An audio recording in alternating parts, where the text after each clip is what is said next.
Jadi bab yang menceritakan tentang sifat kalam Rasulullah sallallahu alaihi wasallam berkaitan dengan ataupun yang ada kaitan dengan syair.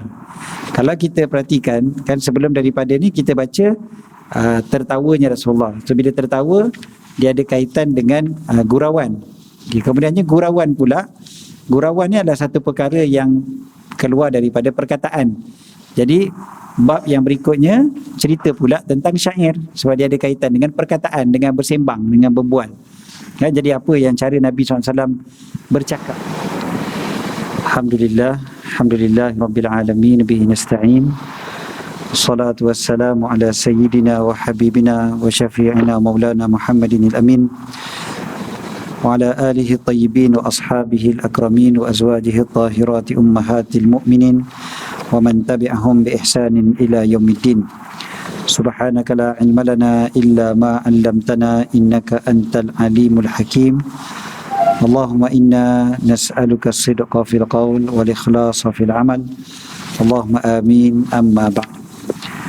Alhamdulillah, syukur pada Allah Subhanahu wa taala. Allah Taala pilih kita pada petang ini, pada petang bulan Rejab, bulan yang dimuliakan oleh Allah Subhanahu wa taala.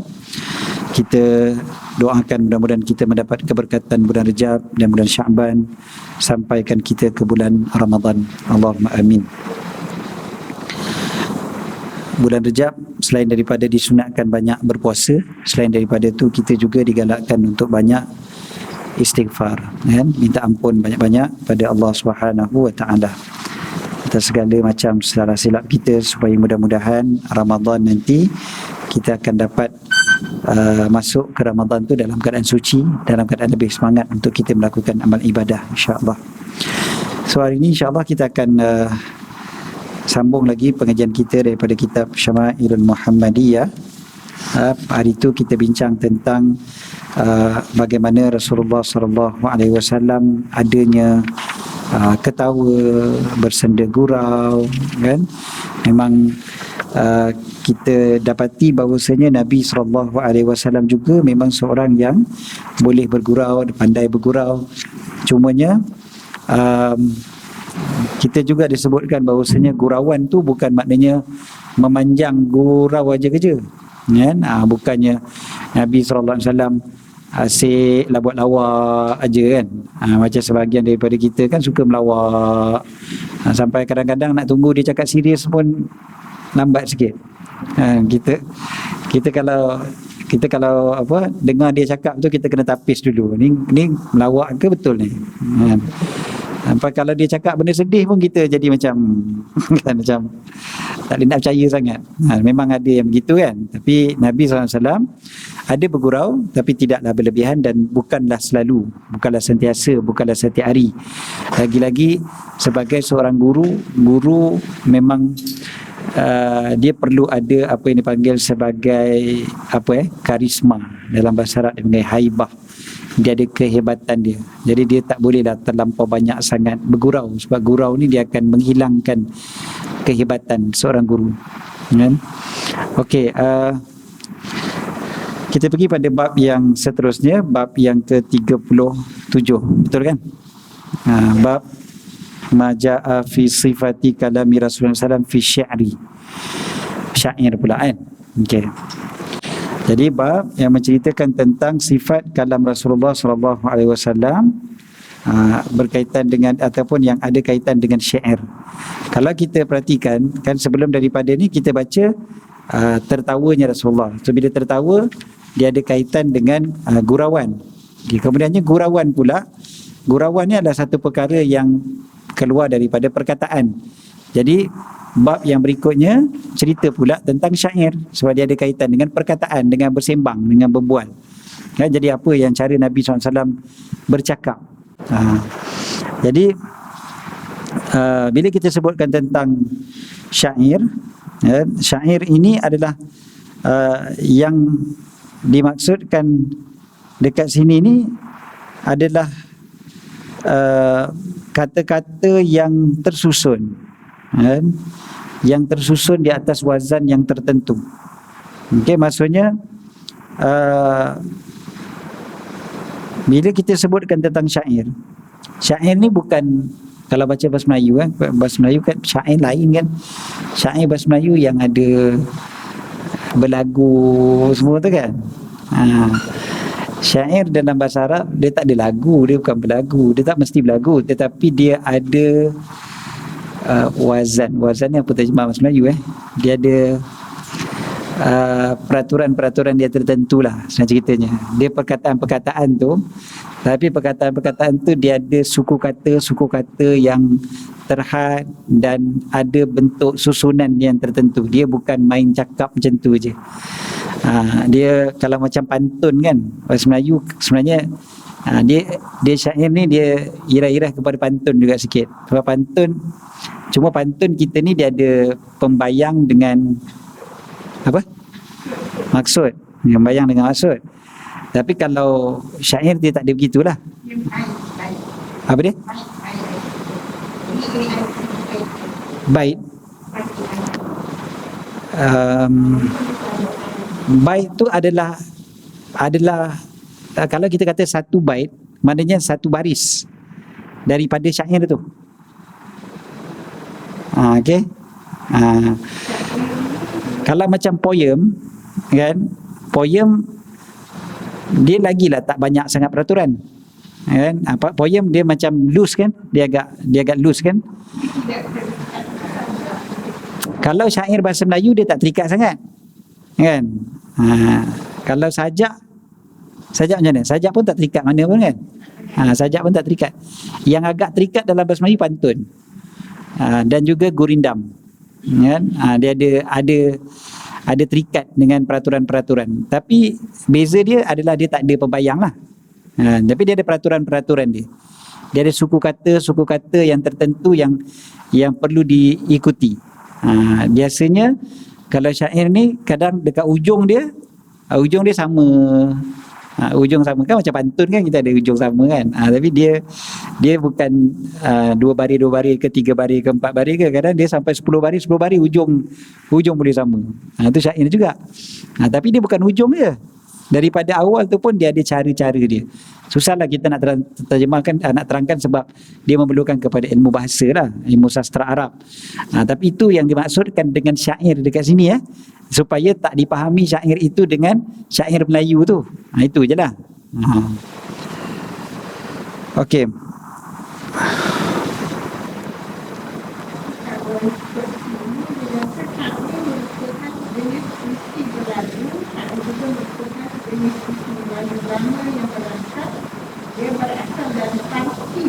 Kan lain.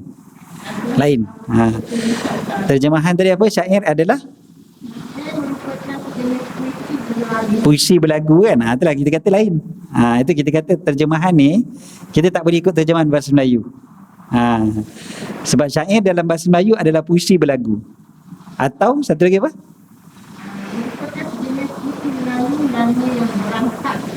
Puisi Melayu lama berangkap boleh tahan lagi lah. Dia berangkap. Berasal dari Parsi. Okey. Sebab orang Parsi terkenal dengan sastra sebenarnya. Orang Parsi memang antara kehebatan dia orang adalah sastra lama mereka. Sastra tu pasal macam kita baca hikayat 1001 malam kan, tu semua kan dari Parsi kan asalnya.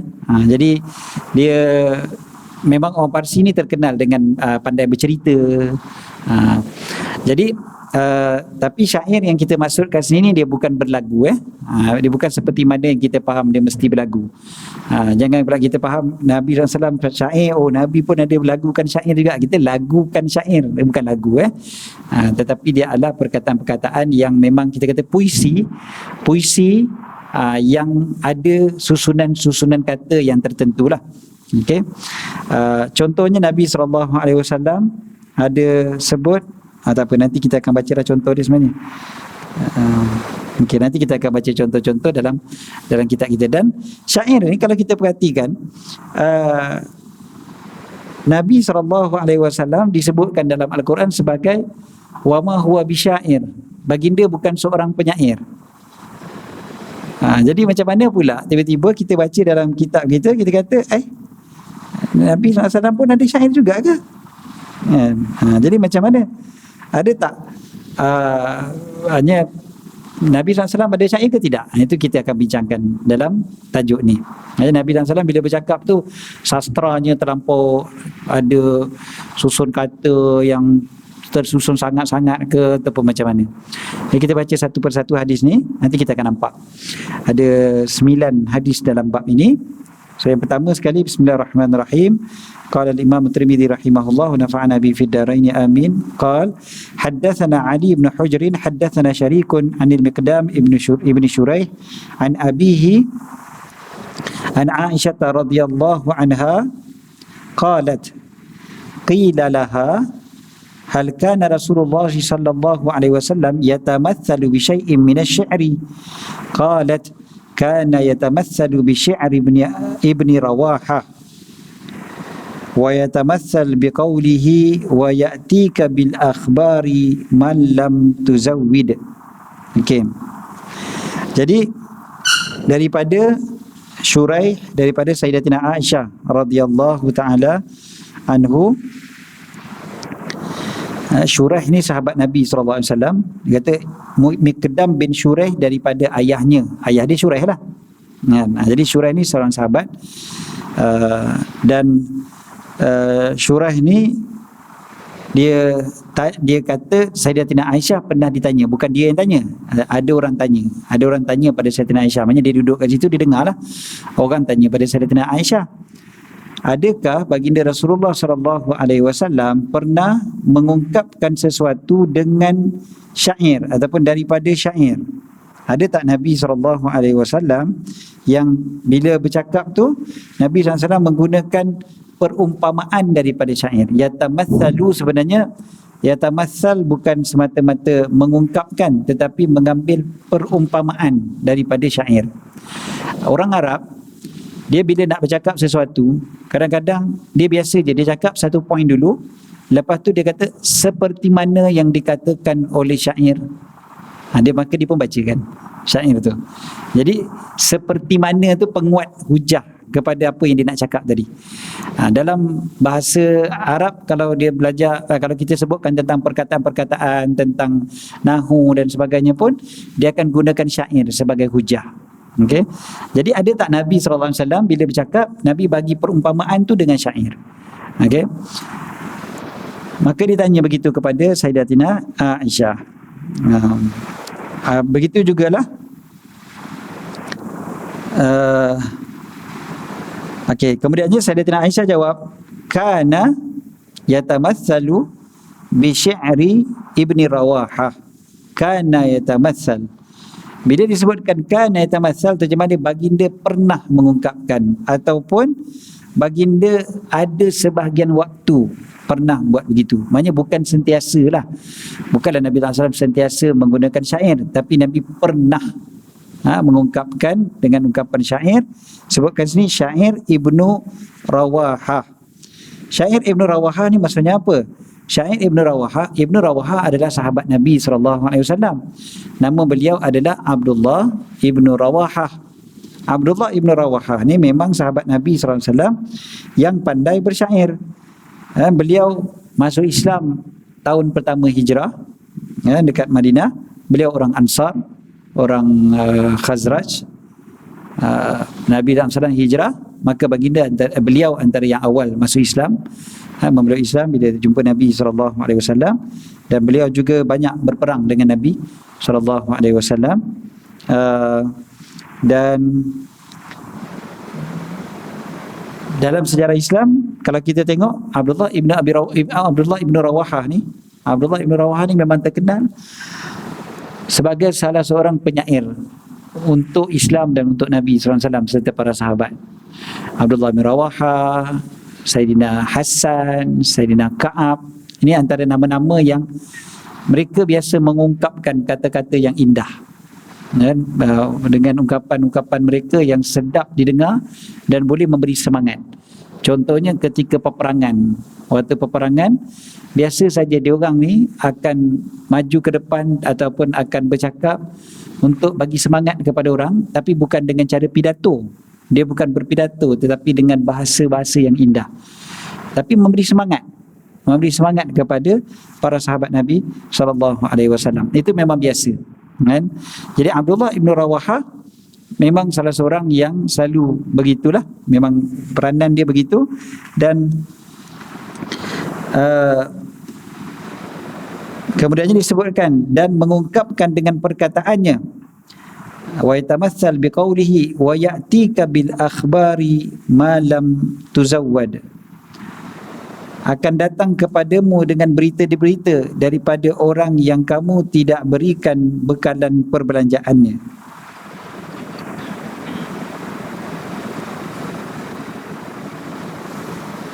Okey, dia sebenarnya syair ni dia ada panjang. Ini dibagi orang ujung je. Maksud syair ni kalau kita tengok dia mula dengan satu di lakal ayyamu ma kunta jahila wa ya'tika bil akhbari ma lam tuzawwad. Maksudnya disebutkan kat sini, dulunya dia kata dulunya aku ni tak kerti apa, kan? Aku ni tak kerti apa, aku tak kenal kau dan sebagainya. Kemudiannya nantinya dia kata akan datang pula satu masa yang mana akan datang berita-berita daripada orang yang kau tak payah bayar dia pun. Maksudnya ni cerita daripada penyair ni. Penyair ni dia kata dulu-dulu aku tak tahu apa, aku tak ada information langsung, tetapi nanti datang pula satu masa yang mana aku dapat macam-macam information daripada orang yang bukan aku pun yang bagi bekalan permusafiran kepada dia. Bukan aku yang bagi dia duit untuk dia pergi satu tempat, tengok apa benda yang berlaku kat sana, lepas tu patah balik cerita pada aku. Itu normal. Lagi-lagi zaman dulu lah. Zaman kita sekarang tak payah, kita ada Google je, kan? Tapi ni zaman-zaman dulu, kalau dia orang nak tahu apa benda yang berlaku dekat tempat lain, kadang dia orang akan bagi upah kepada satu orang untuk pergi. Jadi orang tu ambil upah untuk pergi, lepas tu patah balik cerita. Gini berlaku, gini. Jadi dia kata akan datang pula pada kamu akan dapat berita daripada orang yang kamu tak ada bagi upah pun, kamu tak ada bagi bekalan pada dia. Tapi kamu dapat juga berita tu. Kalau kita nak kira zaman kita sekarang, memang banyaklah berlaku benda tu. Zaman kita memanglah kita dapat information apa semua, bukannya kita bayar pun, bayar internet je lah, kan. Tapi zaman Nabi SAW, benda tu jarang-jarang berlaku, kan. Maka disebutkan bahawasanya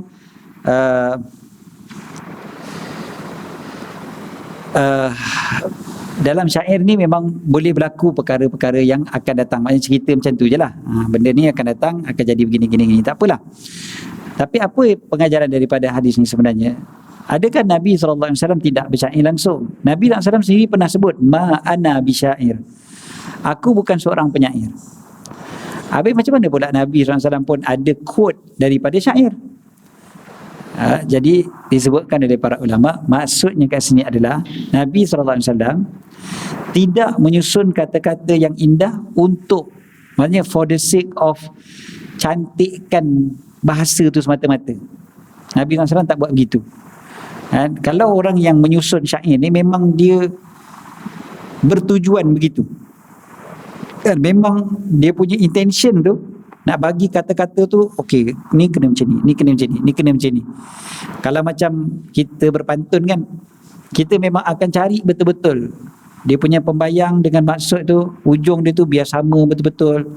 Kita boleh nampak orang yang pandai berpantun dengan tidak, dengan kadang-kadang orang yang tak berapa pandai berpantun, dia hanya ambil ujung, kalau asal ada huruf A kat ujung, A jugalah dekat maksud dia, padahal bukan. Sepatutnya kita akan ambil juga dia punya suku kata, kan, bukannya huruf je. Kalau ta dengan ta. Tapi kalau orang tak pandai pantun, yang ni atas ta, yang kat bawah da, dia kata tak apalah, yang penting A. Selalu je kita dengar macam tu, kan. Konon-konon nak berpantun, tapi kita kata apa punya pantun ni, kan? Dia bukan ikut suku kata.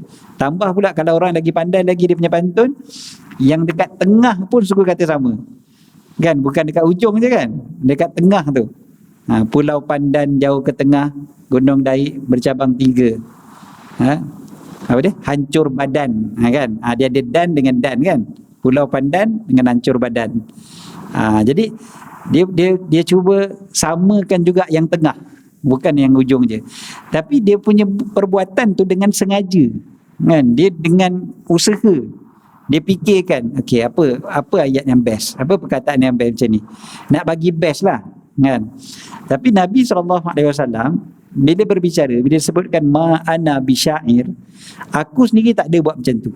Aku sendiri tak ada buat nak cari-cari perkataan-perkataan yang tertentu dan sebagainya, tak ada.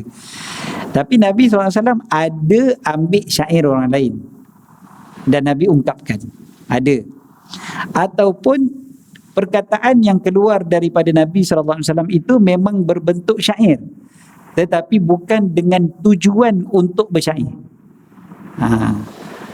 Maknanya, ialah kalau kita kata kebetulan, tapi dia bukan kebetulan lah, dia memang kehebatan, kepandaian, kecantikan bahasa baginda Nabi SAW yang menyebabkan baginda boleh berbicara sedemikian. Okey. Terus kita pergi pada hadis yang berikutnya. Untuk kita lagi faham, nanti kita akan faham dekat hadis-hadis yang nombor 4, nombor 5 nanti boleh lebih faham lagi. Bismillahirrahmanirrahim. Anhu qala haddatsana Muhammad bin Bashar haddatsana Abdurrahman bin Mahdi haddatsana Sufyan Ats-Tsauri an Abdul Malik bin Umair haddatsana Abu Salamah an Abi Hurairah radhiyallahu anhu qala qala Rasulullah sallallahu alaihi wasallam inna asdaqa kalimatin qalaha asy-sya'ir kalimatu labidin ala kullu syai'in ma khalallaha batilu wa kada Umayyah bin Abi Salti ay yuslim. Okey, kata Nabi SAW, sesungguhnya kalimah ataupun ayat yang paling benar yang pernah dikatakan oleh seorang penyair adalah kata-kata labid. Kata kalimatu labid, kan? Labid ini Islam, masuk Islam, jadi dia sahabat lah. Itu yang disebutkan radhiyallahu ta'ala anhu kat situ tu, kalimah Sayyidina Labid. Okey, bila disebutkan tentang labid ini, Nabi SAW kata yang sebenar-benar perkataan yang disebutkan. Sebabnya banyak penyair sebelum daripada kedatangan Nabi SAW ataupun sebelum Islam, dia orang ni bersyair mengarut-ngarut.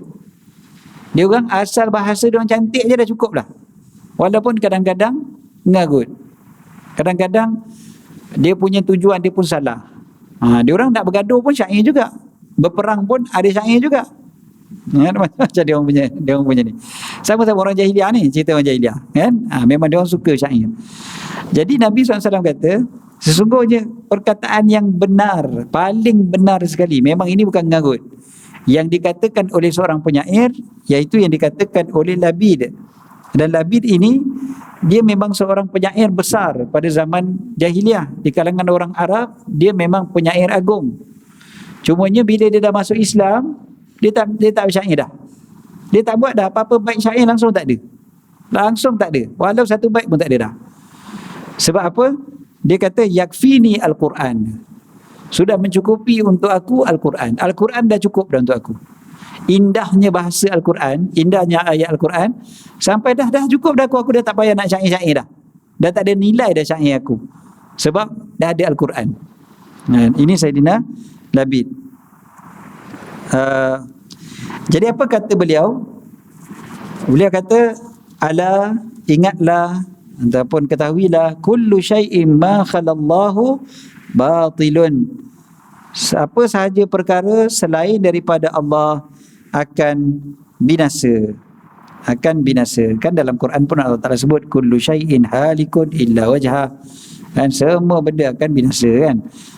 Kecuali Allah Ta'ala je lah. Okey. Jadi kalau kita perhatikan kat sini, ini kan masalah tauhid sebenarnya. Masalah tauhid. Jadi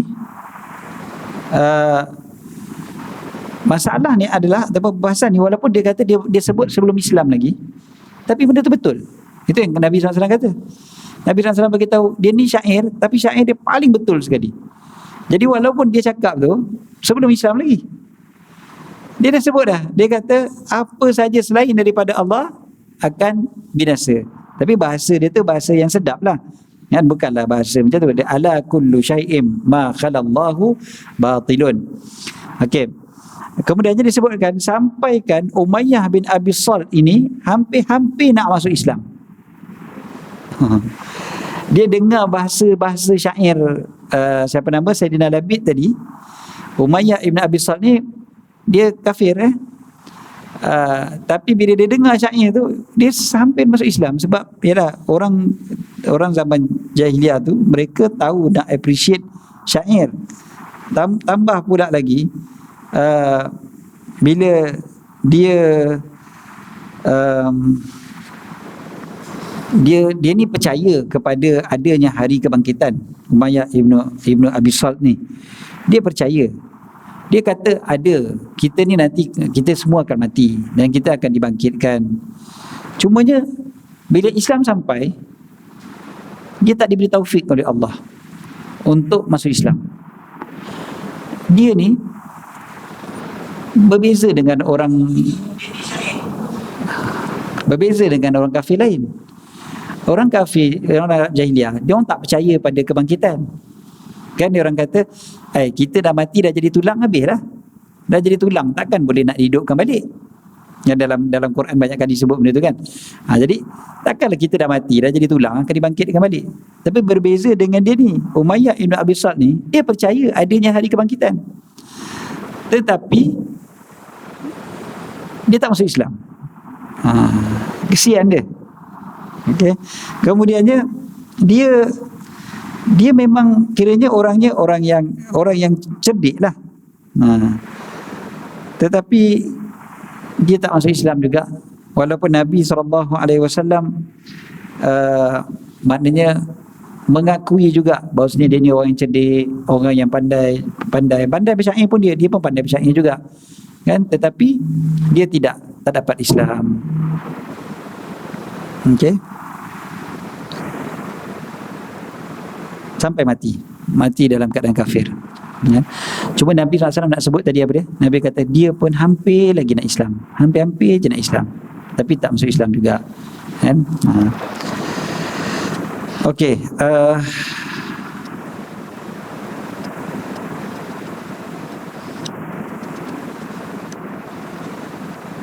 Hadis berikutnya. Wabi anhu qala haddatsana Muhammad bin Musanna haddatsana Muhammad ibn Ja'far haddatsana Syu'bah 'anil Aswad ibn Qais an Jundub ibn Sufyan al-Bajali qala asaba hajarun isba' atau usbu' yang lebih tepatnya adalah isba' isba' Rasulullah sallallahu alaihi wasallam fadamiyat faqala hal anti illa isba'un damiti wa fi sabilillahi ma laqiti. Tu kalau boleh tu sebenarnya patutnya dijarakkan sikit dia punya perkataan tu baru kita nampak. Agaknya macam mana yang dia punya tulisannya dia jarakkan ke sekalian je. Yang mana tak nampak? Dia buat macam mana? Tak jarak ni. Dia buat dua baris. Dia maksudnya yang ini sampai ni satu atau yang ni sampai ni satu. Sepatutnya dia macam kata apa ada space. Bukan space apa. Dia macam ada satu pembayang, satu dia punya apa tadi? Lupa dah. Isi. Maksud. Okey. Jadi seolah-olahnya begitu. Kan? Dia berhenti dia kat mana? Dekat damiti tu. Hal anti illa usbu'un damiti ataupun isba'un damiti wa fi sabilillahi ma laqiti. Kan dekat-dekat sama tu dia punya perkataan tu. Kalau kita tak tahu bahasa Arab pun kita dah nampak dia ada akan-akan sikit kat hujung tu kan. Damiti dengan laqiti. Tapi bahasa Arab dia lebih kepada baris juga tau. Dia bukan hanya semata-mata hujung tu. Hujung dia ada T dengan T kan. Tapi dia ada damiti dengan laqiti. Dia ada dekat-dekat dia punya tu. Baris atas, lepas tu huruf ya, lepas tu huruf bawah, baris bawah. Kan? Sama, dua-dua sama. Dan dia punya panjang dia pun lebih kurang sama juga. Kan? Hal anti illa usbu'un ataupun isba'un damiti wa fi sabilillahi ma laqiti. Ini ceritanya adalah apabila Nabi SAW pada satu hari ditimpa batu ataupun kena batu dekat jari baginda SAW, lalu jari baginda berdarah. Bila berdarah, Nabi SAW macam secara terus baginda respon macam tu je. Terus baginda cakap, baginda sebutkan, ungkapkan, kan, bukanlah engkau hal anti, bukanlah engkau melainkan satu jari yang berdarah. Wa fi sabilillahi ma laqiti, dan engkau wahai jari, kau akan menemui darah di jalan Allah Subhanahu wa taala. Dekat sini ni Nabi SAW sebut, macam kita sebutkan tadi, Nabi SAW bukan saja-saja nak cari ayat perkataan, nak bagi sedap, nak bagi best, nak bagi sama je awal dengan ujung dia dan sebagainya, tetapi nak menunjukkan bahawasanya Nabi SAW memang bahasa baginda tu sedap, dan cumanya baginda ada bagi pengajaran sekali dekat situ, bahawasanya apa yang menimpa kita ni sikit aja, kecil aja, tak payah nak peduli lah, lagi-lagi kalau berdarah itu di jalan Allah, yang itu yang paling besar sekali. Kalau kau kena jari, kau luka hanya semata-mata sebab kena batu je, alah tak ada apa-apa lah kau ni, setakat kena batu aja pun cedera, tak ada apa-apa pun. Tapi yang lebih pentingnya adalah kalau di jalan Allah engkau berdarah, maksudnya engkau mati syahid ke, ataupun kau dicederakan oleh musuh di jalan Allah, yang itu baru bernilai betul-betul. Kalau setakat luka yang tu, luka ni, itu tak ada nilai. Sebab tu bila kita ada apa-apa kecederaan dan sebagainya, bagus sebenarnya ni satu cara yang Nabi SAW nak ingatkan kepada kita, bahawasanya kecederaan yang ada apa semua, itu tak ada nilai apa pun. Walaupun kita rasa luka lah kan, contohnya, tapi sebenarnya tak ada apa-apa pun. Dia nak tak ada apa-apa, melainkan kalau cedera itu di jalan Allah Subhanahu wa taala. Darah yang mengalir di jalan Allah, dia takkan sama dengan darah yang lain yang mengalir. Okey. Tapi nak ceritanya tadi syair, jadi Nabi SAW pun ada keluar perkataan yang begitu. Kan? Okey, 245 sama macam hadis sebelumnya. 246 Wabi anhu qal haddatsana Muhammad bin Bashar haddatsana Yahya bin Sa'id haddatsana Sufyan ats-Tsauri anba'ana Abu Ishaq 'anil Barra' ibn Azib qala lahu rajulun afarartum an Rasulillah sallallahu alaihi wasallam ya Aba Umarah faqala la wallahi ma walla Rasulullah sallallahu alaihi wasallam walakin walla sar'anun nas talaqqathum hawazin bin nabl wa Rasulullah sallallahu alaihi wasallam ala baghlatihi wa Abu Sufyan bin al-Harith bin Abdul Muttalib akhidhun bilijamiha wa Rasulullah sallallahu alaihi wasallam yaqul ana an-nabiyyu la kadhib ana ibn Abdul Muttalib ana an-nabiyyu la kadhib ana ibn Abdul Muttalib. Yang ni kita dah nampak dia punya ada syairnya kat situ, kan, dekat ujung tu. Kan nampak ada bezakan kat situ, lagi cantik, senang sikit kita nampak kan. Sepatutnya yang bawah ni sama macam yang tadilah. Yang tadi tu patutnya macam ni. Bagi nampak pemisah dia dekat situ, ana nabiyyu la kadhib, lepas tu ana ibnu Abdul Muttalib. Okey. Kat situ kan ada bentuk syair, tapi kita baca dua hadis ni. Daripada Al-Barra' bin Azib radhiyallahu ta'ala anhu, seorang lelaki berkata kepadanya, adakah kamu semua lari meninggalkan Rasulullah sallallahu alaihi wasallam? Ini waktu perang Hunain. Waktu perang Hunain, perangnya dahsyat. Kan, orang kafir ada lebih kurang 20,000 tentera. Bukan sikit. Kan, sangat ramai. Orang Islam separuh je lagi daripada tu. Dan orang kafir tu pula kelengkapan dia sangatlah banyak.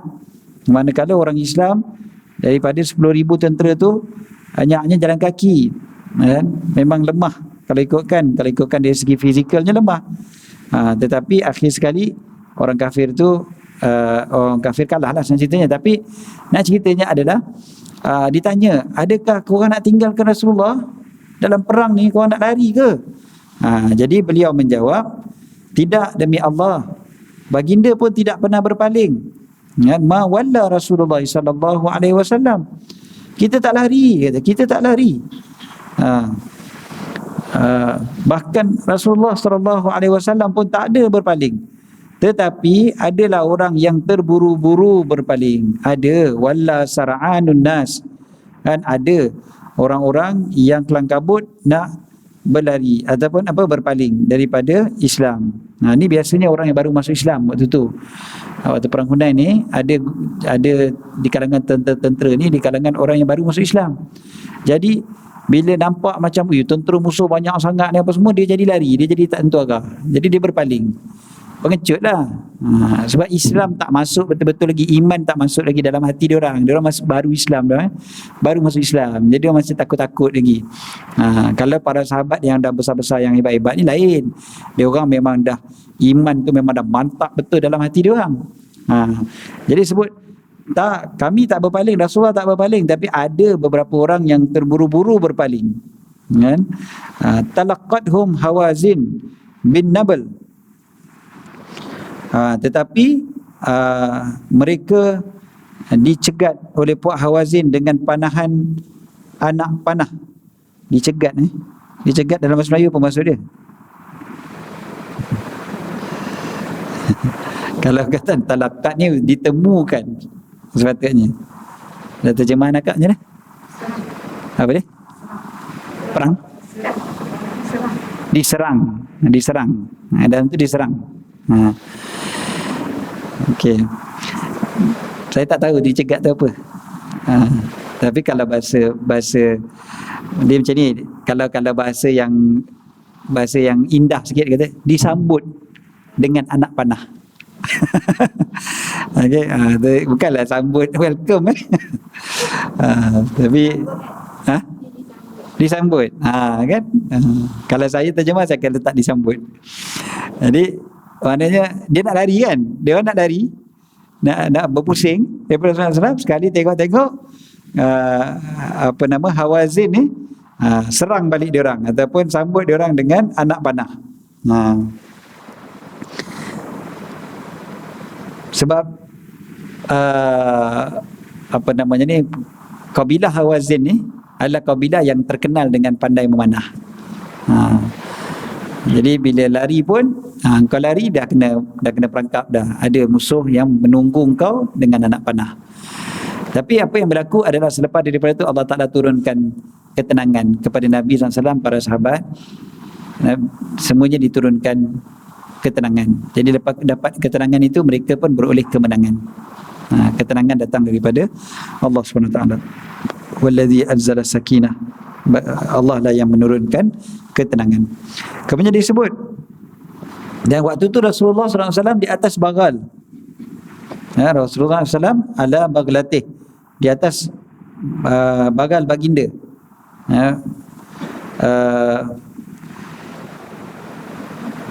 Bagal Nabi SAW. Nabi ada bagal. Bagal disebutkan kat sini haiwan kacukan kuda dan keldai. So, bagal ni dia besar daripada keldai. Dia besar daripada keldai, tapi dia bukan besar macam kuda.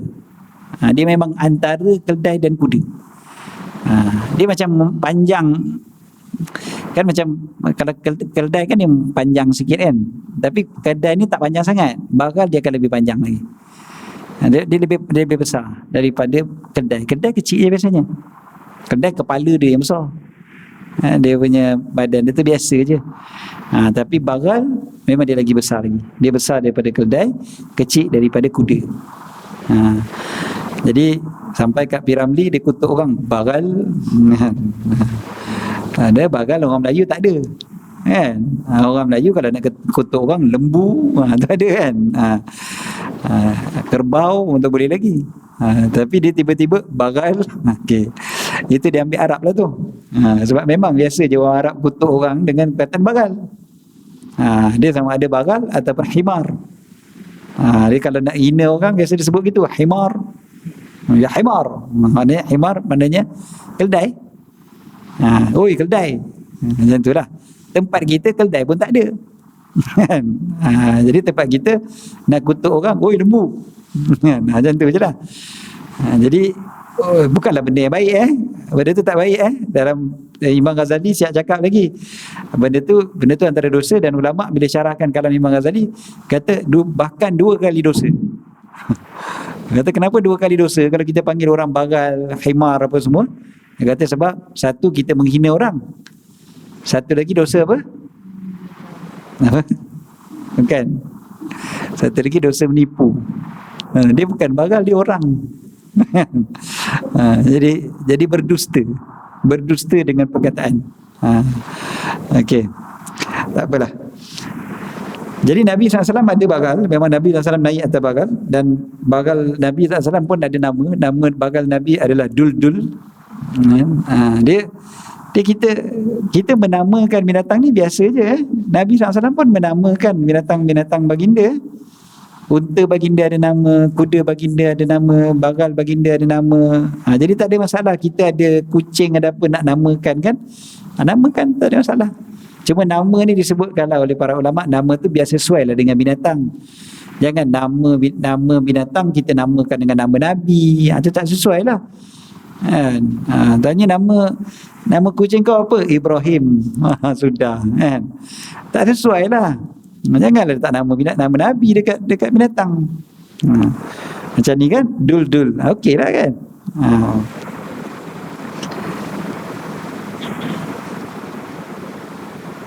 Nabi SAW ada beberapa bagal, bukan satu je kan. Tapi yang kita tengah cerita ni ada apa nama yang namanya Dul ni lah. Keldai pun Nabi SAW ada.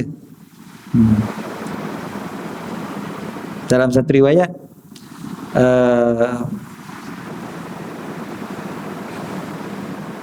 keldai Nabi SAW ada satu yang namanya Ya'fur. Bila hari kewafatan Nabi SAW, keldai ni dia terjun ke dalam perigi, mati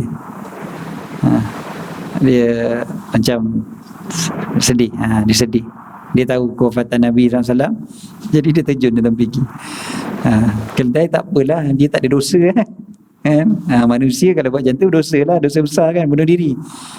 Tapi keldai tak apalah, dia bunuh diri pun bukannya dosa. Jadi kan kita pula cakap dia sedih sampai bunuh diri kan. Biarlah, dia binatang kan. Okey, lepas tu dan Abu Sufyan Ibn Al-Harith Ibn Abdul Muttalib, Abu Sufyan lah biasalah dengan nama Abu Sufyan kan. So Abu Sufyan pula memegang tali itulah, tali keldai itulah. Tali keldai pula tadi, bagal tadilah. Abu Sufyan ni kalau kita perhati nama dia, kita akan tahu dia adalah sepupu Nabi. Kan nama dia Abu Sufyan Ibn Al-Harith Ibn Abdul Muttalib. Jadi Haris ni pakcik Nabi, dan Abdullah bin Abdul Muttalib bapa Nabi. Jadi Haris bin Abdul Muttalib pakcik Nabi. So anak kepada Haris Abu Sufyan. Abu Sufyan sepupu lah. Jadi Abu Sufyan ni sepupu Nabi SAW. Dan ada riwayat-riwayat yang lain lah. Ada riwayat kata Sayyidina Umar yang pegang, ada riwayat kata Sayyidina Abbas dan sebagainya lah. Apa pun Nabi SAW ada sebut ketika itu. Nabi SAW sebut, Ana nabiyyu la kadhib, ana ibnu Abdul Muttalib. Kan? Aku adalah Nabi yang sebenar-benar, aku bukan pendusta. Kan? Maksudnya tak ada kan, aku dah berkata, aku dah berjanji dengan janji Allah bahawasanya aku akan diberikan kemenangan, akan diberikan pertolongan, kita semua akan dapat pertolongan ni. Sebab waktu tu orang yang baru masuk Islam ni dia dah jadi tak tahu arah kan. Dia dah jadi kelang kabut sebab tengok kekuatan tentera musuh. Dia jadi tak tahu arah. Nabi SAW duduk atas keldai. Nabi sebut secara jelas, Ana nabiyyu la kadhib, aku Nabi bukan pendusta. Maknanya nak bagi ingat kepada diorang semua. Dan juga ini juga menunjukkan kepada keberanian dan ketokohan baginda Nabi Muhammad sallallahu alaihi wasallam ketika peperangan. Dan kemudian ana bin Abdul Muttalib, aku adalah anak kepada Abdul Muttalib. Kenapa sebutkan anak kepada Abdul Muttalib? Kat sini ada tulis kat bawah tu kan, anak maksudnya keturunan Abdul Muttalib, memperlihatkan keberanian, keperkasaan dan kepahlawanan baginda sallallahu alaihi wasallam. Sebab Abdul Muttalib ni adalah penghulu kepada orang Quraisy. Penghulu kepada orang Quraisy. Jadi orang Quraisy semuanya kenal. Ini bukan orang yang sebarangan. Ini orang paling hebat sekali. Sebelum Islam dulu, ini orang paling hebat sekali. Abdul Muttalib ni orang yang sangat-sangat hebat. Jadi bila Nabi SAW sebut, aku ni anak Abdul Muttalib lah, kan? Tapi gunakan bahasa yang cantik. Bahasa cantik. Ana nabiyyu la kadhib, ana ibnu Abdul Muttalib.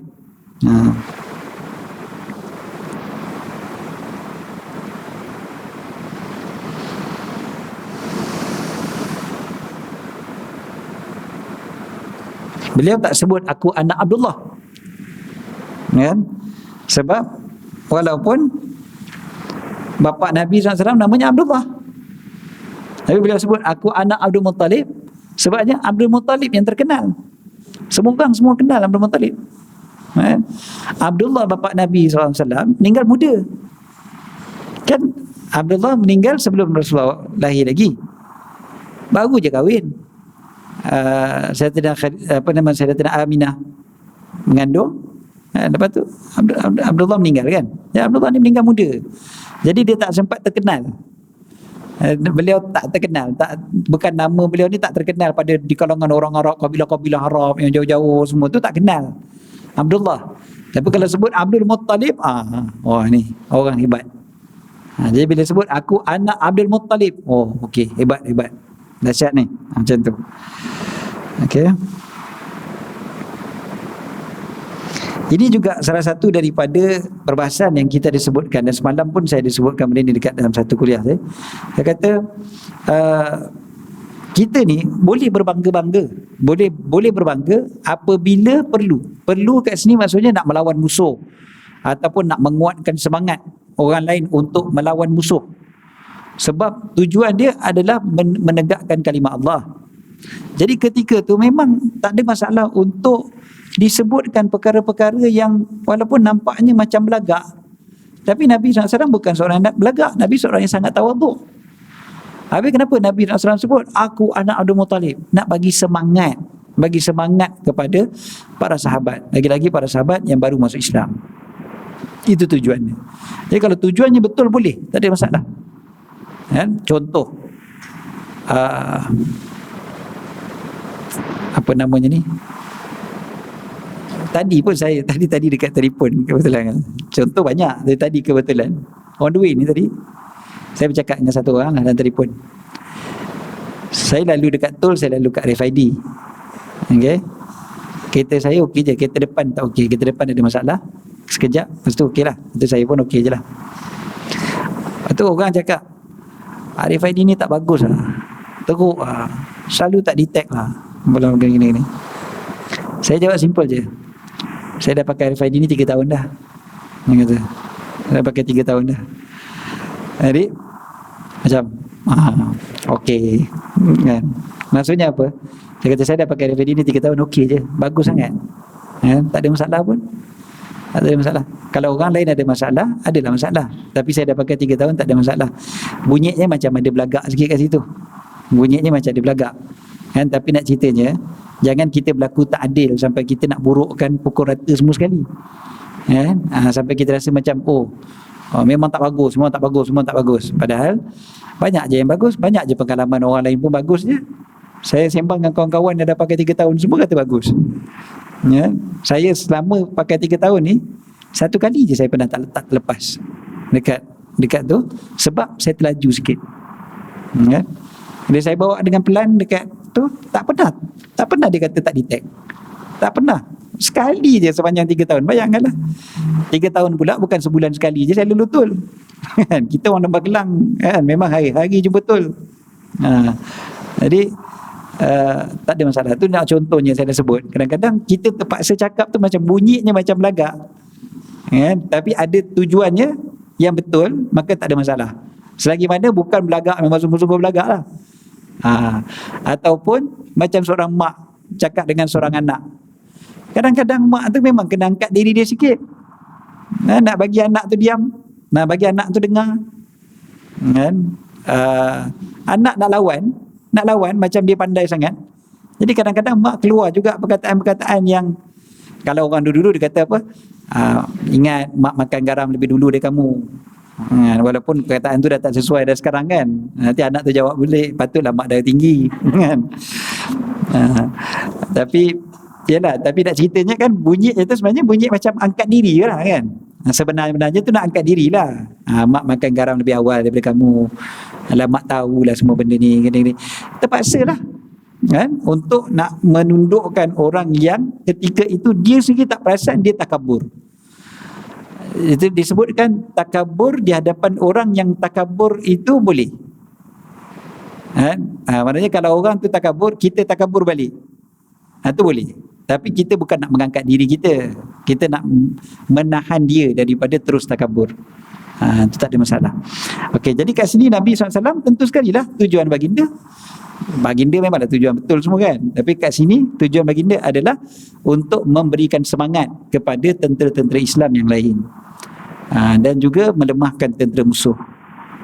Yalah, macam orang bergaduh perang. Kadang dulu-dulu pun kalau orang bergaduh kan dia sebut, kau ingat aku ni cucu Hang Tuah. Kan. Aku ni orang Melaka, kau tahu tak? Aku cucu Hang Tuah. Padahal ya kan. Habis ingat semua Melaka cucu Hang Tuah. Kan. Aku ni apa? Urat besi, tulang besi urat dawai. Terbalik. Okay. Urat besi tulang dawai. Tulang dawai lebih lah. Urat dawai lah, tulang besi. Okay. Walaupun mungkin orang akan jawab balik, tulang kau besi, kau ada accident masuk besi. Okay. Tapi nak ceritanya, belagak macam tu biasa je bila orang nak berlawan kan. Takkan bila nak berlawan cakap je, aku tak ada apa-apa, aku tak reti. Takkan nak cakap macam tu. Tak kenalah tawaduk kat tempat tu. Nak berperang kot. Okay. So ini contoh syair. Ini syair lah ni. Ini syair juga. Anan nabiyyu la kadhib, ana ibnu Abdil Muttalib. Seterusnya. Panjang ni syair-syair ni, banyak. Okey. Sempat ke kita ni? Okey, tak apa. Bismillah. Yang ni panjang. Tapi tak apalah. Kita cuba baca satu insya-Allah. Wabi anhu qala haddatsana Ishaq bin Mansur, haddatsana Abdul Razzaq, haddatsana Ja'far bin Sulaiman, haddatsana Thabit an Anas anna Nabiy sallallahu alaihi wasallam dakhala Makkah fi umratil qada. Wa ibn Rawahah yamshi baina yadayhi wa huwa yaqul khallu banil kuffari an sabilihi al-yawma nadribukum ala tanzilih darban yuzilul hama an maqilih wa yudhilul khalila an khalilih. Nampak dia punya suku kata yang terakhir semuanya lih kan. Tapi bukan suku kata tu je, sebenarnya dia ada perkataan sebelum daripada perkataan yang terakhir tu pun dia ada persamaan sebenarnya. An, ala, an dan an. An tu pun dia ada persamaan sebenarnya. Tak apalah. Faqala lahu Umar ibn Rawahah baina yaday Rasulillah sallallahu alaihi wasallam wa fi haramillahi taqulu syi'r. Faqala sallallahu alaihi wasallam khalli anhu ya Umar falahiya asra'u fihim min nadhin nabl. Okey. Falahiya asra'u fihim min nadhin nabl. Sayyidina Anas kata Nabi SAW masuk kota Mekah ketika mana melaksanakan umrah qada. Umrah qada ni berlaku bila? Umrah qada bila berlakunya perjanjian Hudaibiyah, para sahabat nak pergi umrah. Sekali tak jadi kan, kena sekat berlakunya perjanjian Hudaibiyah. Dan salah satu daripada kandungan perjanjian Hudaibiyah itu adalah nanti diorang boleh datang balik untuk umrah semata-mata. Tapi bukan di strip, buat trip yang lain. Okay. So trip yang berikutnya tu Nabi SAW pergi, maka trip tersebut dipanggil umrah qada. Qada yang tak jadi pergi waktu Hudaibiyah tu. Okay. Tapi dia tak ada, dia bukan qada macam orang tinggal semayang qada ke sebab umrah yang tu dah settle dah. Dia settle sebab apa? Dia tak boleh masuk, maka bayar dam. Dia orang dah sembelih kambing dah. Dia orang dah tahallul dah. Dah selesai lah. Dia tak adalah nak qada-qada lagi dah sebenarnya. Tapi dipanggil qada sebab yang sebelum tu tak berdapat pergi. Ini sekadar dari segi bahasa lah, bukan dari segi istilah fiqh. Qada tu kan? Kalau macam qada solat tu lain kan, kita tinggal solat maka kita kena qada. Okey. Sebab dalam fiqh kalau orang tu tak dapat pergi umrah, dia tak adalah wajib qada balik umrah dia. Macam contoh COVID baru ni dah ada dah yang nak pergi kan sekali, kerajaan umumkan tak boleh pergi. Lepas tu bila dia pergi pula, adakah umrah yang dia pergi tu sebagai qada? Tak, itu bukan qada kan? Macam juga orang yang pergi haji, lepas tu sangkut sebab visa tak lepas kan, 2-3 tahun lepas, siap dah sampai dekat Jeddah kan, dah sampai kena Jeddah patah balik kan, dah pakai ihram dah tu, orang lelaki pakai ihram dah semua, orang perempuan pun dah berihram dah waktu tu, maknanya kan dah lalu mikot dah berihram dah, sampai dekat airport, tak lepas, kena patah balik Malaysia. Diorang kena bayar dam lah, kena bayar dam. Tapi bukan bermakna diorang kena qada haji tu. Jadi kalau diorang belum menunaikan haji, masih lagi wajib menunaikan haji lah, masih lagi wajib menunaikan haji. Maknanya bukanlah aku dah haji dah dam dah pun dah tahallul dah, dah tahallul, bukan. Itu tahallul tu maknanya dah settle dah yang itu, tapi belum haji lagi. Haji dia kena tunggu pula lah, dia pergi pula lah baru dia tunaikan haji. Okey. So waktu umrah qada tu apa yang berlaku? Kata Nabi SAW masuk, kemudiannya Ibnu Rawahah, tadi kita dah sebutkan Abdullah Ibnu Rawahah berjalan di hadapan Nabi SAW. Dia duduk, dia berjalan dekat depan Nabi, lepas tu dia bersyair. Okey. Dia bersyair. Syair dia apa dia? Khallu banil kuffari an sabilih. Biarkan kaum kafir dengan jalannya. Khallu banil kuffar an sabilih, daripada jalan mereka. Macam ni maksudnya, bukan biarkan ni sebenarnya. Apa dia? Singkirkan. Kalau dia sebenarnya, kalau terjemahan direct memang begitu, maksudnya biarkan ataupun singkirkan. Tapi syair punya bahasa ni dia tak boleh terjemah direct, dia tak boleh terjemah literally. Maksud khallu banil kuffar an sabilih, maksud kat sini orang kafir telah mengosongkan jalan untuk mereka lalu, untuk orang Islam lalu. Seolah-olahnya orang Islam yang menyingkirkan mereka. Jadi tu yang perkataannya singkirkan, ataupun bukan biarkan punya, biarkan tak kena punya. Singkirkan lebih tepat lah sebenarnya. Singkirkan.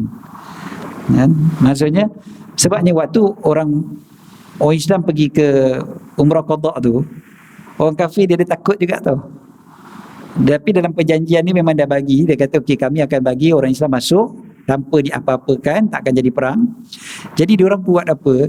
Diorang keluar daripada kota Mekah tu, diorang naik atas bukit-bukit. Kota Mekah kan sekeliling dia bukit. Jadi diorang naik atas bukit, diorang keluar daripada kawasan kota Mekah. Jadi kawasan kota Mekah tu memang sunyi. Memang jadi special untuk orang Islam je buat. Nabi SAW dengan para sahabat umrah tu tanpa ada orang kafir. Itu yang maksud khallu banil kuffar an sabilih. Kemudiannya al-yauma nadribukum ala tanzilih. Hari ini kami akan pukul kalian dengan turunannya. Maksudnya turunnya Al-Quran lah. Maknanya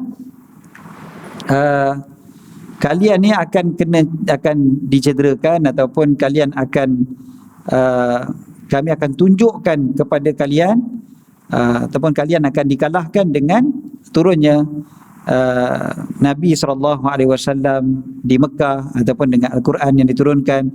Dia biasa juga ulama sebut, maksud kata ni bukan memukul kalian dengan Quran, tapi maksudnya hari ni kami memukul kalian. Tadi kan kalian dah kena kusir naik atas bukit semua. Hari ni kami pukul kalian dengan turunnya Nabi sallallahu alaihi wasallam. Bukannya turunnya Al-Quran sebenarnya. Tanzil kat sini maksudnya Nabi dapat turun. Maksudnya Nabi dapat pergi ke Mekah. Tidak seperti mana tahun lepas yang kalian halang Nabi SAW. Kalian halang kan tahun lepas, tapi tahun ni dapat. Kami dapat masuk ke dalam kota Mekah.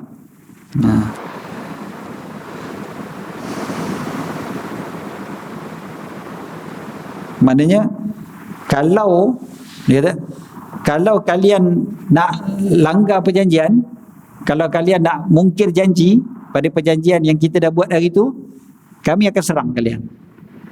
Itu maksudnya kami pukul tu. Kami pukul kalian atas turunnya. Maksudnya kalau korang tak bagi kami masuk, tak bagi Nabi SAW ni, kalau korang nak mungkir janji, kita akan perang kalian. Dia bahasa syair ni, dia biasa je dia akan hilangkan perkataan tertentu. Dia ada macam maksudnya begini, maksudnya begini. Dia perkataan-perkataan yang berbentuk syair gurindam ni, kita tak boleh terus baca terus faham ikut literal, kan? Kalau kita jadi literally sangat, memang pening kepala kita baca. Bukan kata bahasa syair, bahasa sastra Arab pun macam tu, bahkan bahasa Al-Quran dan hadis pun macam tu. Biasa saja. Dan bahasa Melayu kita pun bila kita bercakap, kadang-kadang kita bercakap pun kita hilangkan juga perkataan-perkataan tertentu yang mana orang dah boleh faham dah. Kita tak payah sebut setiap perkataan pun orang boleh faham. Bukan pendekkan, pendekkan lain.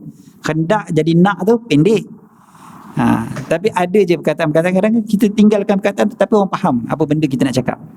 Okey.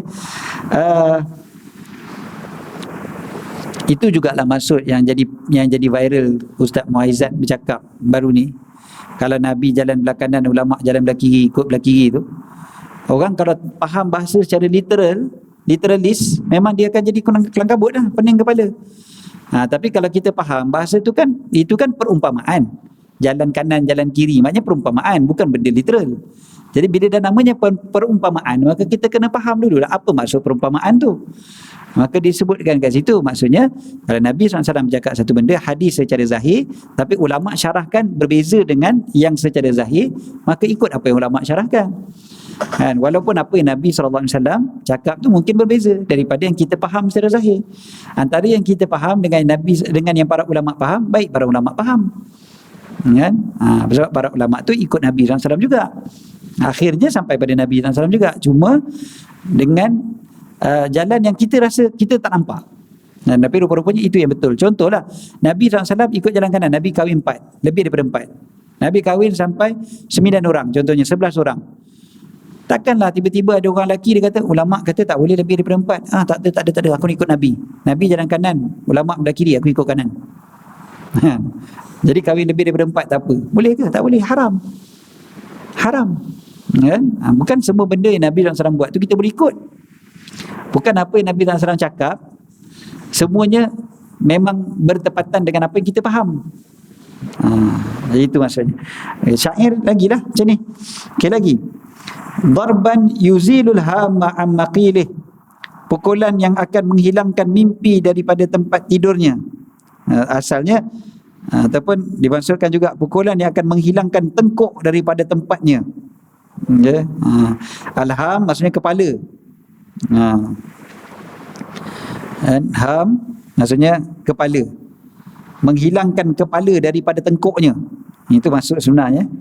Maknanya kalau korang berani nak mungkir janji, kami akan pukul kalian sampai Nabi SAW boleh turun, Nabi boleh pergi menunaikan umrah dengan pukulan yang akan menghilangkan kepala daripada tengkuknya. Maksudnya bunuhlah. Itu bahasa sastra lah. Okey.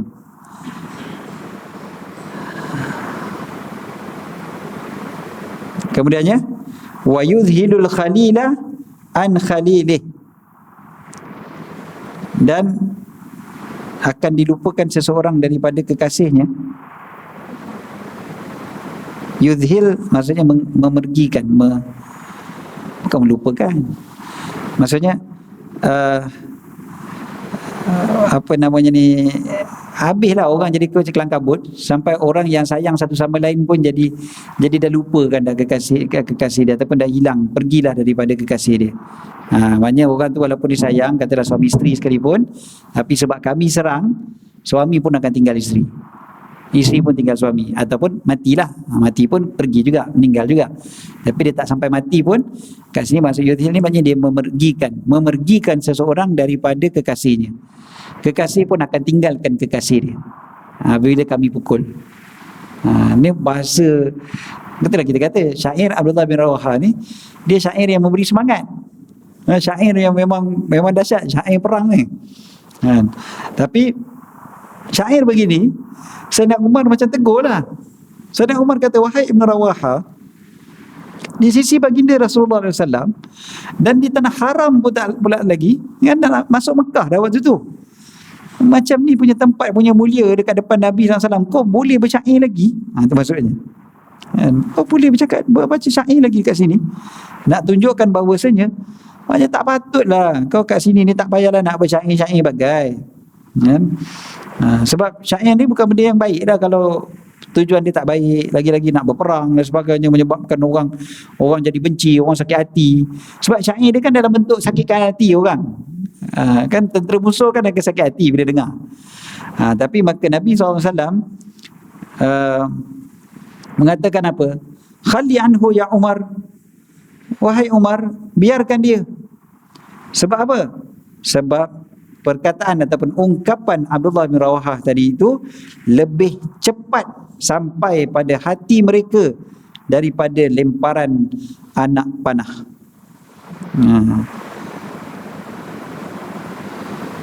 Lagi orang kata apa? Lagi sentap, lagi masuk dalam hati mereka, meresap dalam hati mereka, lebih cepat lagi daripada panahan. Memang orang biasa kita sebut apa, mata pena lebih tajam daripada mata pedang kan. Macam tu dah. Jadi perkataan-perkataan itu sebenarnya lagi menusuk hati orang kafir berbanding dengan kau lepaskan pedang. Lagi dahsyat tusukan tu pada dia orang bila dia orang dengar kata-kata Abdullah ibn Rawahah tadi. Dekat sini pun sebenarnya Nabi SAW memberikan perumpamaan, kan? Perumpamaan dah tu. Sebenarnya Nabi gunakan perumpamaan lah daripada pedang kan. Pedang tu ni, kata-kata tu lebih masuk ke dalam hati mereka.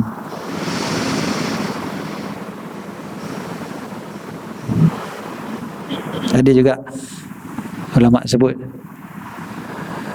kenapa kata-kata tu lebih cepat sampai kepada, kenapa dikiaskan, dibandingkan dengan pedang ataupun panah kan? Dengan panah, anak panah. Dia kata anak panah dia masih lagi boleh dihalang selepas daripada dilepaskan. Bila dah dilepaskan oleh pemanah, boleh saja orang tu tahan dengan dia punya perisai contohnya, tak kena apa-apa. Walaupun laju, tapi boleh lagi terhalang setelah dilepaskan.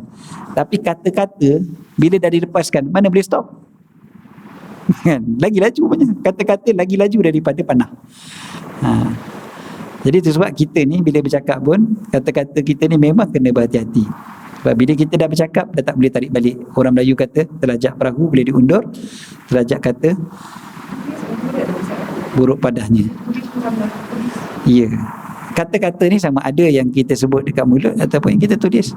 Cuma je zaman dulu kalau tulis ni masih lagi boleh padam, boleh buang, boleh koyak kertas. Sekarang tulis terus sampai pada orang tu kan. Orang tu terus baca. Dia dah macam sebiji macam kata-kata. Dan Imam Ghazali kata apa yang diharamkan disebut dekat mulut, diharamkan juga tulis dengan tangan. Sama je kaedah dia. Jadi kalau kat mulut tak boleh ngumpat, dekat tangan pun tak boleh ngumpat. Kalau dekat mulut tak boleh mencerca orang, dekat tangan pun tak boleh mencerca orang. Sama je lah. Tapi zaman kita lagi dahsyat lah. Sebab zaman kita tulis sampai. Walaupun kita lepas tu, alamak nak delete for everyone. Tapi nak delete for everyone tu tengok orang dah baca dah. Walaupun kita delete, tapi orang tu dah baca dah. Habis lah. Sampai juga Kalau delete for everyone sebab typo ke tak apa lagi. Kan? Oh, tersilap type. Biasalah, kita tersilap, kita delete, lepas tu kita betulkan balik. Tapi ni bukan. Ni memang dah rasa menyesal pula cakap. Dah tulis baru menyesal. Alamak, menyesal aku tulis macam ni. Nak delete, dah terlambat. Orang dah terasa dah dengan kita. Minta maaf je lah.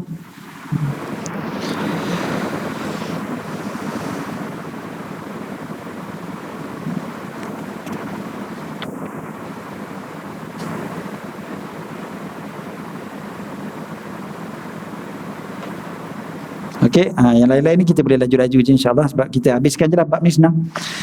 Kita boleh baca laju je insya-Allah. Yang lagi 3 hadis tu. Nabi anu qala haddatsana Ali bin Hajar haddatsana Syariq an Simak bin Harb an Jabir bin Samurah qala jalastu an-nabiy sallallahu alaihi wasallam akthar min 100 marrah wa kana ashabuhu yatanashaduna syi'ra wa yatadhakaruna asya'a min amri jahiliyah wa wasakitun rubbama tabassama ma'ahum. Aku duduk dengan Nabi SAW lebih daripada 100 kali. Ada je para sahabat mendeklamasikan sajak, mendeklamasikan syair dan menceritakan tentang perkara-perkara yang mereka biasa sebut waktu jahiliyah dulu. Tetapi Nabi SAW diam je, dan Nabi kadang-kadang pula siap senyum lagi. Itu menunjukkan boleh nak bersyair, boleh je cerita benda-benda yang dah lama tu, boleh, tak ada masalah kan. Dan Nabi SAW senyum kadang-kadang. Nabi bila Nabi diam, maknanya benda tu boleh lah. Sebab kalau benda tak boleh, Nabi takkan diam. Nabi pasti akan tegur. Sebab diamnya Nabi SAW juga ada syariat. Diamnya Nabi juga menjadi sandaran kepada para ulama dalam mengeluarkan hukum. Dia beza dengan kita. Kita tak ada jadi diam tanda setuju. Diam tanda setuju ni hanya pada anak dara yang nak kahwin je. Lain daripada tu tak ada diam tanda setuju. Bila orang diam jangan kata, habis kenapa awak diam? Tak. Dia kaedahnya kita tak boleh nisbahkan kepada orang yang diam apa-apa perkataan. Setuju ataupun tak setuju kita tak boleh cakap kalau dia diam. Pada manusia biasa. Kecuali pada Nabi SAW. Nabi kalau diam, maknanya Nabi okey dengan benda tu. Sebab kalau benda tu tak okey, Nabi akan sebut, Nabi akan larang. Nabi tak akan diam. Dia beza dengan kita manusia biasa. Kadang-kadang kita diam kenapa? Sebab kita nak fikir dulu. Mungkin kita diam sebab apa? Sebab kita rasa kalau kita bercakap pun mungkin akan lebih memudaratkan. Kita diam kenapa? Sebab kita tak dengar. Kita tak faham apa orang cakap, jadi kita diam. So diam tak boleh kita kata, dah aku dah cakap dah tapi kau diam je, aku kira kau setuju lah. Tak boleh macam tu. Contoh anak nak pinjam kereta mak. Mak pinjam kereta je, mak diam. Dia pun ambil kereta bawa keluar. Balik, bila? Kenapa kamu pinjam tak bagi tahu mak? Tadi saya dah bagi tahu dah. Habis mak jawab boleh ke? Tak, mak diam. Diam tu kira mak setuju dah tu. Boleh? Tak boleh lah macam tu. Tantang kita pun tak dengar apa dia cakap. Tantang kita pun tengah sibuk waktu tu. Mungkin kita jawab dia tak dengar. Dan macam-macam lagi. Jadi diam bukan tanda setuju. Kita jangan cakap dah diam macam setuju lah tu. Tak. Okey. Jadi tapi beza dengan Nabi SAW. Syair kat sini ni Nabi diam, maknanya boleh lah tu. Kalau tak okey, Nabi takkan diam. Ataupun tambah senyum pula lagi kan. Okey, seterusnya wa bi anhu qala haddatsana Ali bin Hajar haddatsana Syariq an Abdul Malik bin Umair an Abi Salamah an Abi Hurairah an Nabi sallallahu alaihi wasallam qala asy'aru kalimatin takallamat bihal Arab kalimatul labid ala kullu syai'in ma khalallaha batilun. Yang ni kita dah sebut tadi. Seindah-indah ungkapan yang pernah diucapkan oleh orang Arab adalah Sayyidina Labid, ingatlah setiap sesuatu selain Allah akan binasa. Sama macam tadi ya. Kemudiannya wa anhu qala haddatsana Ahmad bin haddatsana Marwan bin Muawiyah an Abdullah bin Abdurrahman At-Taifi an Amr bin Sharid an abihi qala kuntu ridfan nabiy sallallahu alaihi wasallam fa anshatuhu mi'at qafiyatin min qawli Umayyah bin Abi Salt As-Saqafi kullu ma anshatuhu baitan qala lin nabi sallallahu alaihi wasallam hatta anshatuhu mi'atan yakni baitan faqala nabi sallallahu alaihi wasallam in kada la yuslim. Daripada Ammar bin Syarif, daripada ayahnya, aku bonceng kenderaan di belakang Nabi sallallahu alaihi wasallam. Dia naik kenderaan dengan Nabi sallallahu alaihi wasallam.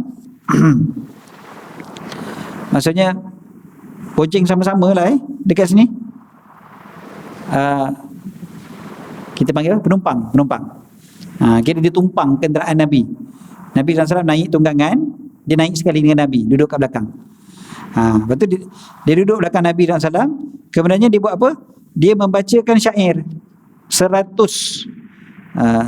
qafiyah, 100 bait daripada perkataan Umayyah ibn Abi Salt. Ingat tadi nama Umayyah ibn Abi Salt tadi kita dah jawab, kita dah baca. So 100 bait daripada Umayyah ibn Abi Salt tadi tu dibacakan kepada Nabi SAW. Maksudnya banyaklah kemudiannya Nabi SAW tiap-tiap baris tu Nabi akan kata heh. Heh dekat sini maksudnya tambahkan lagi. Tambah lagi. Nah, lagi. Macam tu kan. Habis satu baris, lagi. Nabi suruh lagi, tambah lagi. Padahal kita kata tadi biasa syair tu, Nabi kata Nabi tak syair apa semua sekali. Tiba-tiba bila sahabat dibaca syair jahiliah lagi. Tapi Nabi suruh tambah lagi, baca lagi. Nabi suruh baca lagi. Sampailah habis 100 tu, Nabi SAW sebut hampir saja dia tu masuk Islam. Sebab syair dia pun syair yang banyak puji-pujian pada Allah dan sebagainya tu. Syair dia ni, antara syair dia lakal hamdu wan na'ma wal fadlu rabbana fala syai'a a'la minka hamdan wa amjada. Syair dia kalau kita baca kita akan kata, oh Islam dia ni. Dia kata, bagi mulah segala puji, segala nikmat dan segala kurniaan wahai Tuhan kami. Tiada sesuatu yang lebih tinggi daripada engkau puji-pujian dan kemuliaan. Kalau kita dengar kan syair macam ni, mesti kita kata ni orang Islam ni baca cakap macam ni. Tapi dia tak Islam. Jadi Nabi SAW suruh baca lagi sebab memang dia punya syair dia sedap, syair dia betul. Tapi itulah tak Islam, tak dapat taufik daripada Allah Ta'ala. Dan hadis yang last sekali, wa min qala hadatsana Ismail bin Musa al-Fazari wa Ali bin Hajar wal ma'na wahidun qala hadatsana Abdurrahman bin Abi Zinad an Hisham bin Urwa an abihi an Aisyah qalat kana Rasulullah sallallahu alaihi wasallam yad'u li Hassan bin Thabit mimbaran fil masjid yaqumu alaihi qa'iman yufakhiru an Rasulillah sallallahu alaihi wasallam aw qala yunafihu an Rasulillah sallallahu alaihi wasallam wa yaqulu inna Allah yu'ayyidu Hassan bi ruhil qudus ma yunafihu aw yufakhiru an Rasulillah sallallahu alaihi wasallam. Nabi SAW sediakan untuk Sayyidina Hassan bin Thabit satu mimbar di masjid, yang mana dia berdiri atas mimbar tu untuk bersyair, membangga-banggakan dengan Rasulullah SAW ataupun mempertahankan baginda Rasulullah sallallahu alaihi wasallam. Memang macam tu. Jadi sampai Nabi SAW sebut Allah Ta'ala membantu Sayyidina Hasan ini dengan Ruhul Qudus, yakni dengan malaikat Jibril. Malaikat Jibril turun tolong Hasan ini ketika mana dia mempertahan atau membangga-banggakan Rasulullah sallallahu alaihi wasallam. Menunjukkan apa? Menunjukkan di dalam masjid boleh untuk dilagukan syair, dibacakan syair. Boleh untuk dibacakan syair di dalam masjid, selagi mana syair itu kandungan dia adalah memuji Islam, memuji baginda Nabi SAW dan sebagainya. Saya ada letakkan dekat Facebook saya baru ni satu bacaan syair yang dibaca oleh seorang qari Mesir di Masjid Sayyidatina Zainab di Kahirah, Mesir. Okey, bacaan dia memang disuruh selawat, kelebihan-kelebihan selawat dan sebagainya. Datang puak Wahabi ni, oh ini haram. Apa ni? Haram syair dalam masjid. Jadi dia tak jumpa hadis ni lagi lah. Nabi SAW siap letakkan satu mimbar lagi untuk Sayyidina Hasan yang memuji-muji baginda Nabi SAW di dalam masjid. Mimbar ni jangan kita bayang mimbar tinggi-tinggi tapi banyak tempat macam stage gitulah, tinggi sikit untuk beliau boleh bacakan puji-pujian kepada Nabi sallallahu alaihi wasallam. Allahu a'lam. Itu berkaitan dengan syair. Nanti bulan depan kita akan baca pula perbualan Nabi SAW waktu malam pula.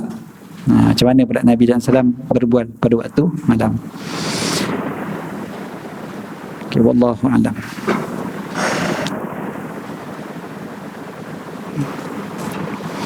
Okey, ada soalan? Kita ada soalan, kita berhenti dulu setakat ini insya-Allah. Aku qauli hadza wa astaghfirullahal azim li wa lakum.